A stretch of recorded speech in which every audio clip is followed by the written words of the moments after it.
Mix by music star recording studio सामने बाजार दीपनेश प्रेमी।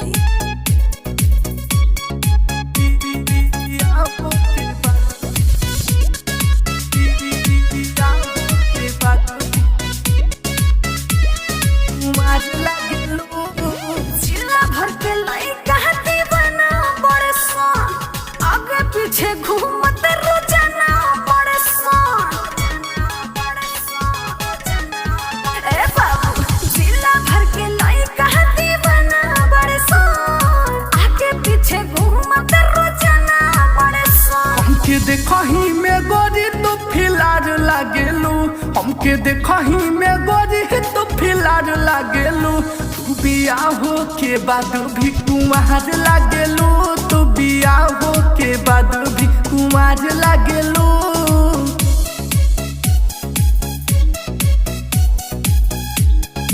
आप सुन रहे हैं सिंगर सुमित सिंह को। कुमार लागेलू, कुमार लागेलू।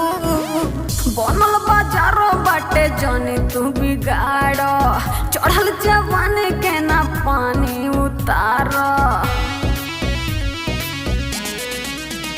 हाँ बनल बाजारो बाटे जाने तू बिगाड़, चढ़ल जवानी के ना पानी उतार। हम तो कबू नहीं कही तू बेकार लागेलू, हम तो कबू नहीं कही तू बेकार लागेलू।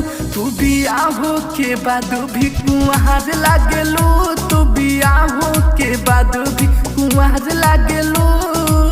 Mix by music star recording studio सामने बाजार।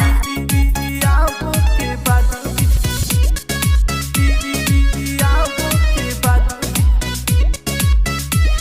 कुंवार लागेलू। इंदल सुमित नहीं बना तो चालू, हमरा कराही में ना गली तोहरे आलू।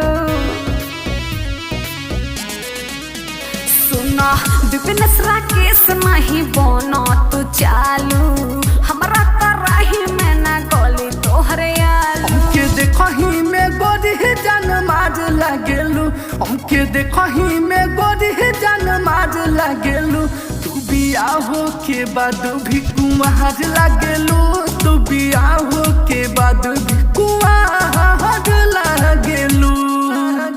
मिक्स बाय इंदल देहाती।